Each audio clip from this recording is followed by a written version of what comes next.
K-팝과 K-드라마, K-문학 등 한류가 이끄는 우리 문화 저변에는 세계 최저 수준의 문맹률과 엄청난 교육률을 바탕으로 하는 독서의 힘이 자리하고 있습니다.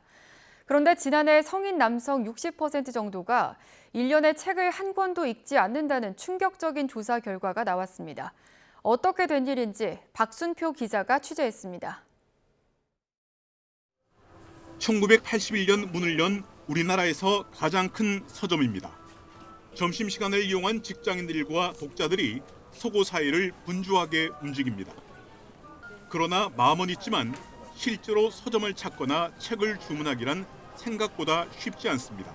평소에는 책 볼 시간 별로 없는데 오늘은 시험 끝나서 이거 읽고 하자면은 돈이 다 날아가서 그래서 책 사는 것도 좀 꺼려지게 되고. 주말에 조금 시간이 난 그나마 오는 거죠. 월요일부터 만약에 목요일까지는 책 볼 시간이 없을 거예요. 이러다 보니 실제 책 판매의 기본이 되는 독서율은 10년 사이에 반토막이 났습니다. 종이책을 기준으로 성인 남성 10명 가운데 6명 이상꼴로 1년에 책을 한 권도 읽지 않는 것으로 조사됐습니다. 소득이 낮을수록 더 책을 읽지 않아 문화 빈부격차도 여전했습니다. 그래서 왜 책을 읽지 않는지 물었습니다. 일이나 공부 때문에 시간을 낼 수 없다. 스마트폰이나 TV 시청 등으로 바쁘다는 응답이 가장 많았습니다. 책 읽는 습관이 부족하다는 답변도 뒤를 이었습니다. 그러나 도서 출판은 꾸준히 늘고 있습니다. 해마다 6만 5천 종 안팎이 서점에 풀리는데 인구가 2배 이상인 일본과 비교해도 비슷하거나 조금 모자라는 수준입니다. 적어도 좋은 책이 없거나 읽을 책이 없어서 책을 멀리하는 건 아니라는 이야기입니다.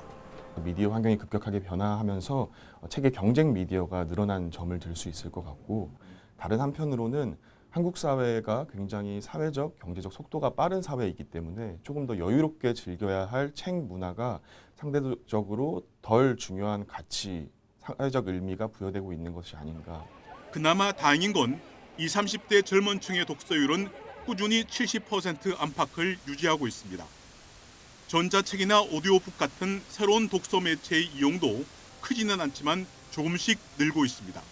좋은 작가가 많이 나와야 되고 또 출판사에서는 정말 좋은 책, 읽힐 만한 책을 선정하고 출판을 해야 하고 그것이 판매, 유통될 수 있도록 그런 시스템을 잘 정리해줘야 되고 이제 말하자면 이런 것들이 이제 정부가 나서서 해야 될 일이라고 생각해요.